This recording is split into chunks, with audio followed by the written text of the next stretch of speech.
Audio Jungle. Audio Jungle.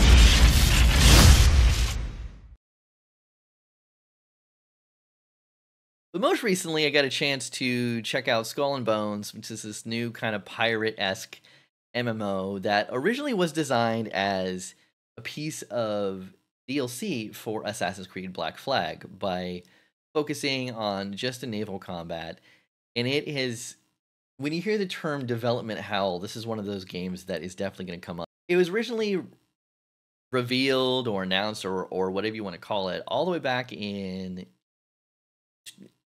E3 2017, and since then it has encountered a myriad of delays, and it's finally here. And let me just say that Skull and Bones is an embarrassment.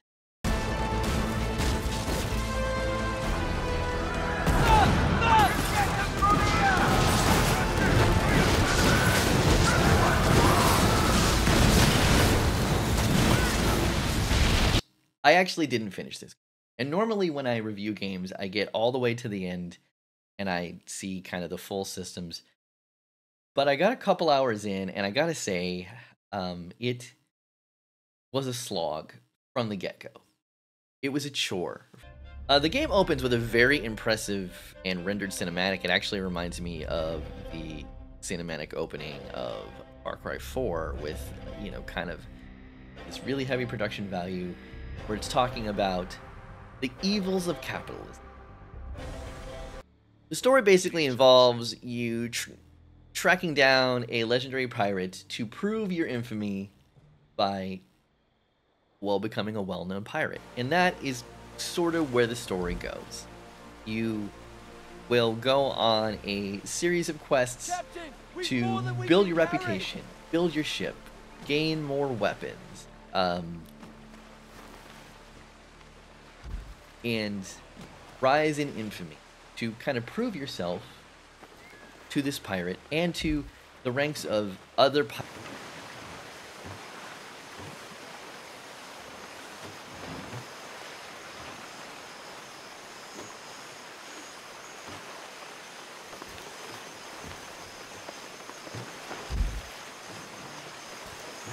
Our sheets will be right in that gale.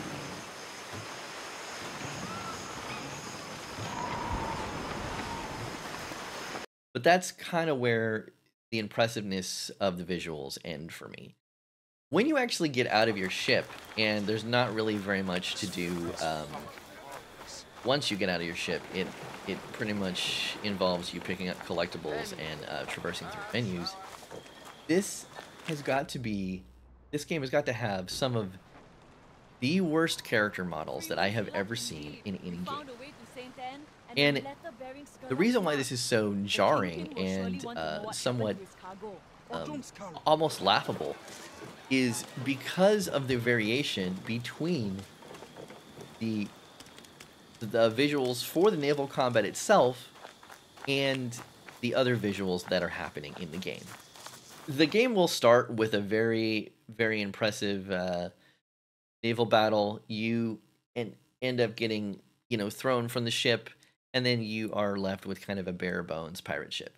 Now, you might be asking yourself, what is the first task that I am going to do on my new pirate journey after finding kind of a fledgling crew, which once again is performed by some of the worst voice acting that I've ever heard in my entire life?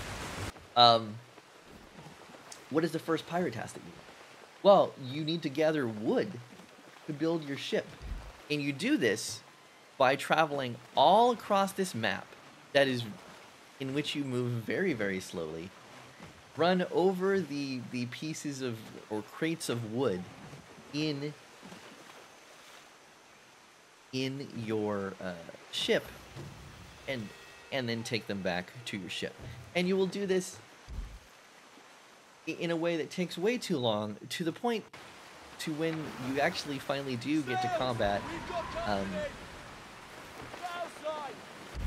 it kind of takes you out of it, and the pacing of this game is horrendous. Now, this wouldn't be really noticeable in a world where games like Sea of Thieves or even the original Assassin's Creed Black Flag exists, but take the tutorial section of Sea of Thieves. You arrive on an island. You then get a quick tutorial on how to gather supplies for your ship. And unlike in Skull and Bones, you can actually get out of your ship. You can use a sword, a flintlock pistol. You are a full-fledged pirate. Some of you might be thinking that this is not a fair comparison to make. However, I think it is a fair comparison to make because Skull and Bones, brand new game, been in development for a decade. Sea of Thieves, out for a decade. And I think the timing of this, especially with the game coming out on PlayStation pretty soon, is really bad. It's a really bad look for Skull and Bones. So combat is going to be split up into two types. Sometimes when you're out on your boat, you will be asked to kill sea animals. Very early on in the game, all you have is a hand harpoon, and you throw a harpoon at the shark, and it's like a very bare bones and very cheap looking version of the harpoon throwing that you would do in, say, Resident Evil 4. You will then launch your cannons at a boat until the boat sinks. While the boat does have certain weak points highlighted, it's just not very well thought out. It's not very well done at all, and it seems very arcadey to me. Which, if this was a pure arcade experience, then I would be fine with that. But the act of actually moving your boat is very, very slow. Your boat moves incredibly slowly, even during combat. And I feel like this game could have warranted from some still cutscenes, some cool stylized art with some text on the screen and some voice acting. I think that Skull and Bones obviously was a very popular idea. Everybody loves the naval combat from Assassin's Creed Black Flag.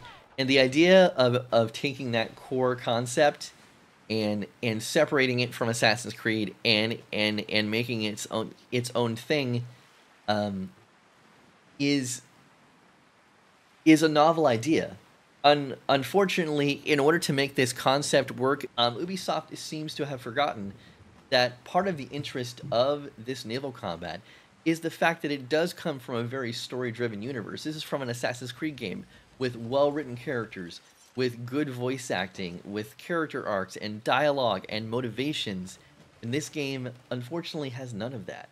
It is bare bones in every sense of the word, and it is clearly just an attempt for Ubisoft to make money. It's just a poor package that doesn't come together and probably just should have been canceled like years ago. After the first 2 years, they should have just scrapped it and made it Assassin's Creed DLC. It doesn't have the sea legs or otherwise to carry on as its own thing, and it never should have been created in the first place. That is why I am giving Skull and Bones a 1 out of 5 on the gamer section scale.